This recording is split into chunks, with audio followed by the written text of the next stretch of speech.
ഇത് നമ്മുടെ വാവ ഉണ്ടായി കഴിഞ്ഞാൽ ഞാനും വാവയും ഹോസ്പിറ്റലിൽ നിന്ന് അന്ന് വന്നതാണ്. പിന്നെ നമ്മളിതുവരെ പുറം ലോകം കണ്ടിട്ടില്ല. വീടിൻ്റെ ഉള്ളിൽ തന്നെ ഈ ചുമരിൻ്റെ ഉള്ളിൽ ഇങ്ങനെ ചുമരും നോക്കി ഇങ്ങനെ കിടക്കുകയായിരുന്നു ഞങ്ങൾ രണ്ടാൾ.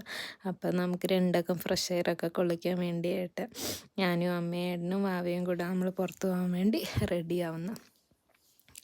ശരിക്കും വീട്ടിൽ തന്നെ ഇരുന്ന് മടുത്തു പോയിട്ട് നമ്മൾ അവൻ ടാസ്ക്കാണ്. നമ്മൾ നാട്ടിലെ പോലെയല്ല ഇവിടുത്തെ വീടൊക്കെ എന്ന് പറഞ്ഞാൽ നമുക്ക് മുറ്റോ പറമ്പോ അങ്ങനെ ഒന്നുമില്ല. ഫ്ലാറ്റ് പോലെ അങ്ങനെ വീട്, കിച്ചൺ, റൂം ഇതൊക്കെ തന്നെയായിരുന്നു. പിന്നെ ഈ സ്റ്റിച്ച് ഉണങ്ങാനും സെക്ഷൻ ആയതുകൊണ്ട് അതിൻ്റെ പെയിന് കുറയാനൊക്കെ വേണ്ടി നമ്മൾ വെയിറ്റ് ചെയ്തായിരുന്നു.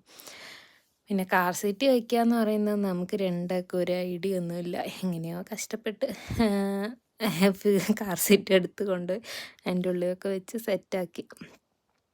പിന്നെ ഇടയ്ക്കുണ്ടല്ലോ ഈ ബാത്റൂമിലൊക്കെ പോയി കുളിക്കാനൊക്കെ നിൽക്കുമ്പോൾ വാവ ഇങ്ങനെ കരയുന്ന പോലെ തന്നെ തോന്നും.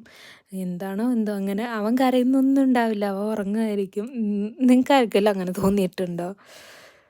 പിന്നെ നമ്മൾ പേരൻസ് ആയ ഓരോരോ കാര്യങ്ങൾ ഇങ്ങനെ ആദ്യമായിട്ട് പഠിക്കുകയാണല്ലോ. സ്ട്രോളർ ഉന്താനോ തള്ളാനോ ഒന്നും അറിയില്ല. അങ്ങനെ പിന്നെ അവിടെ പോയപ്പോൾ നല്ല തണുത്ത കാറ്റായിരുന്നു. അപ്പോൾ അവൻ്റെ ഉറക്കമൊക്കെ ഡിസ്റ്റർബായി. അവൻ കണ്ണൊക്കെ തുറന്ന് പുറത്തെ കാഴ്ചകളൊക്കെ നോക്കി കുറച്ചിങ്ങനെ ചിണുങ്ങാനും കരയാനൊക്കെ തുടങ്ങി. പിന്നെ സ്ട്രോളറിൽ തന്നെ വെച്ച് നല്ല ടർക്കിയൊക്കെ വെച്ച് ഓൾറെഡി നല്ല കട്ടിയുള്ള കുപ്പായമൊക്കെ ഇട്ട് കൊടുത്ത് നമ്മൾ. പിന്നെ ടർക്കിയൊക്കെ വെച്ച് കവർ ചെയ്തൊക്കെ കൊടുത്ത് അപ്പോഴത്തേക്ക് ആൾ നല്ല ഉറക്കമായി.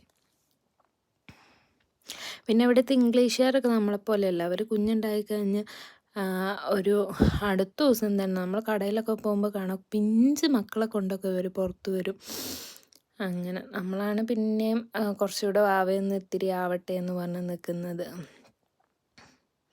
പിന്നെ നമ്മളവിടെ പോയി ഐസ്ക്രീമൊക്കെ കഴിച്ച് പാർക്കിലെ കാഴ്ചകളൊക്കെ കണ്ട് അമ്മയും നമ്മളെല്ലാം